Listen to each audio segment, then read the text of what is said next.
Good afternoon, guys. Welcome to Thermomix Adventures. My name is Lisa Keegan, and this week we are doing budget in the Thermomix. Now, once you've got a Thermomix on the bench, it is so easy to be, really conscious of what you spend at the supermarket.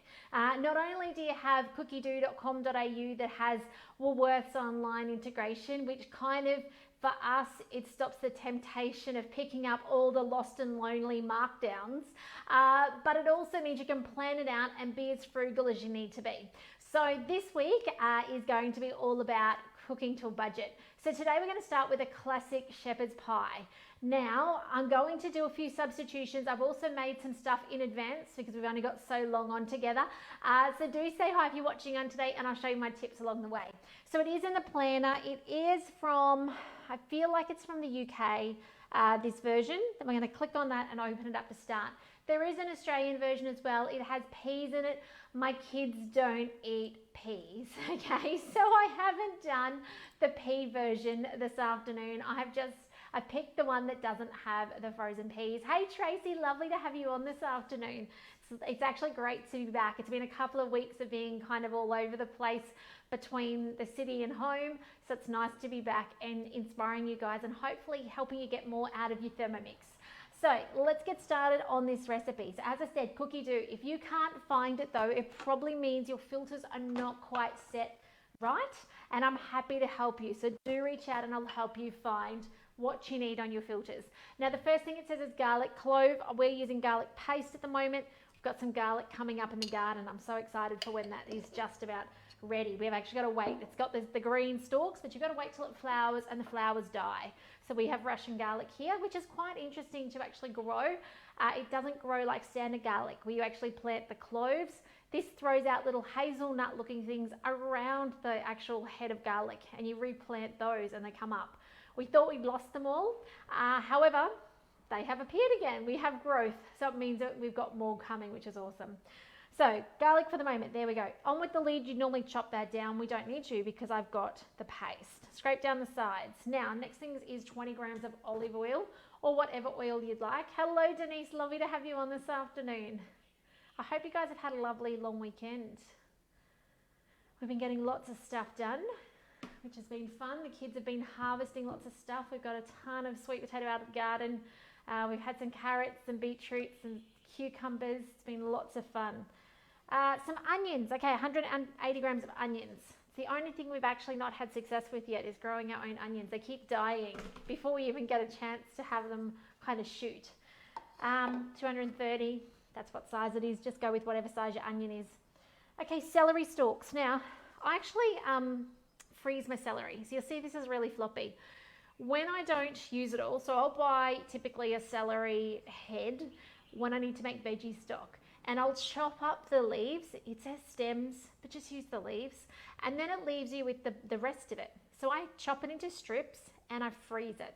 And then when I need to make my next batch of stock or in a recipe like this out of the blue where it asks for celery, guess what? I've got it in the freezer.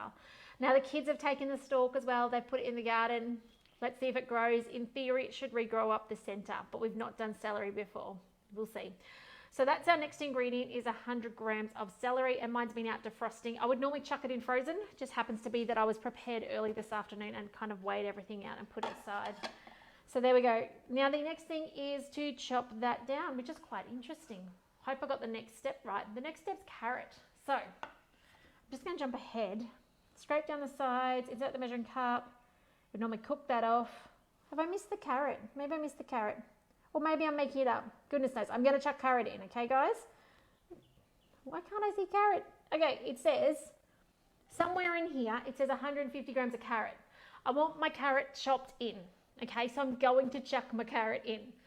I don't know where it is in the recipe. We'll soon find out, probably when I get up to it in a moment. But I want to chop it in. I want to cook it down. I don't have the 150 grams, mainly because the kids have ferreted this one out of the garden. And I said to them, pick a big one. And they picked one with really nice green leaves, but it didn't have much of the other bit. Anyway, we'll go for that. We'll just put that in there. Let's put the lid on. Let's chop this down. And then we're going to get to cooking it. So, speed 5, 3 seconds.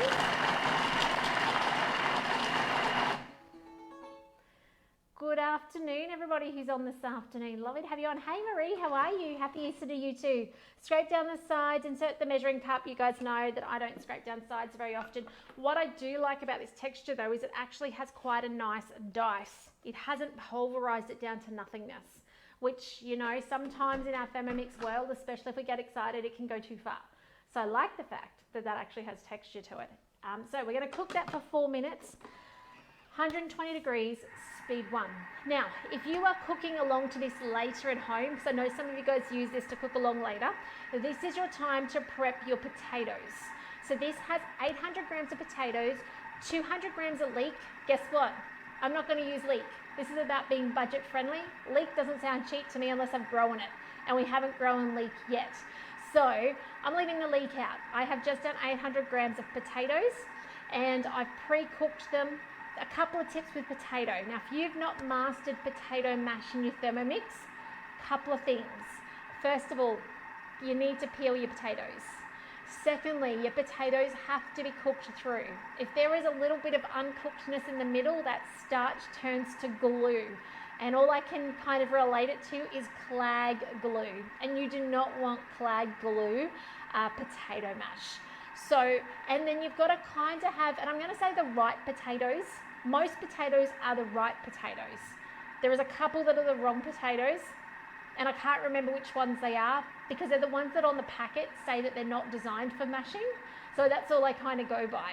We had ones today that were brown and dirty, a classic 5 kilo pack. I used the blade cover to peel them.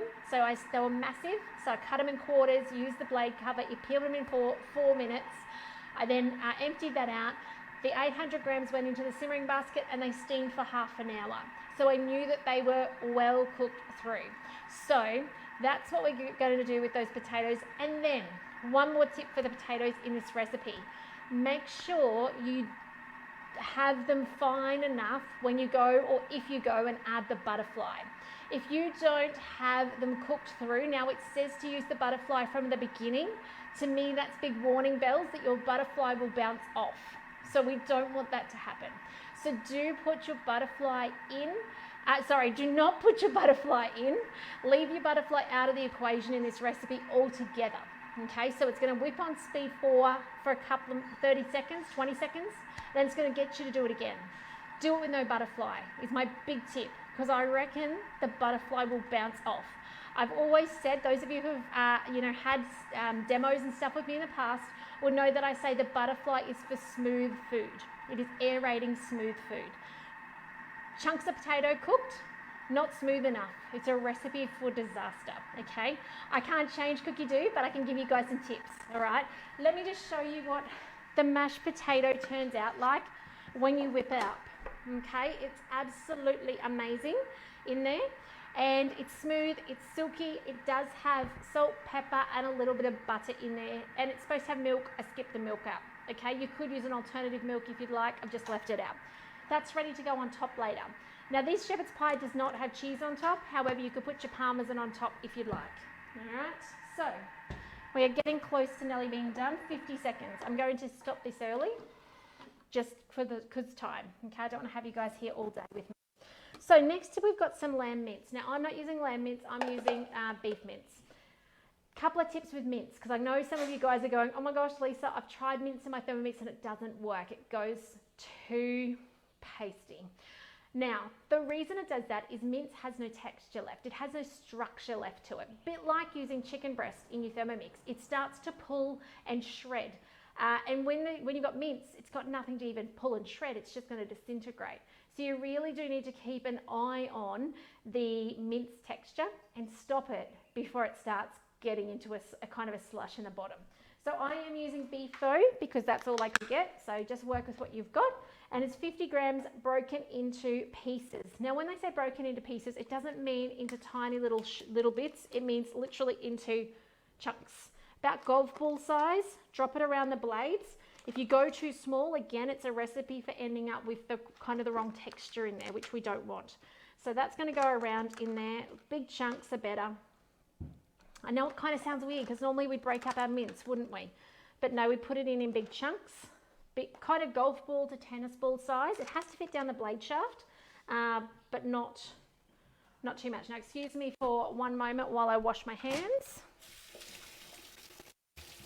Okay, so now next, insert the measuring cup into the mixing bowl lid. There's only a few more ingredients left to finish off this recipe, which is what I love about the classic shepherd's pie. It's got 5 minutes of cooking that off, and we're going to get that cooked off, not completely. We've got another cook time afterwards. So if we hit our preview button, it's then got tomato puree. Now this is because we've got a UK recipe. I will be using tomato paste. All right, super easy. If you didn't have tomato paste, I reckon you could even get away with using diced tomatoes or even fresh tomatoes. Might not have exactly the depth of flavour, but because we're going to use our veggie stock as well, that's going to kind of pick up any flavour that could be lacking there as well. So the next thing, it says veggie stock. Now it says 100 grams of veggie stock. To me, that's a lot. So my tip is here, use your one tablespoon. Okay.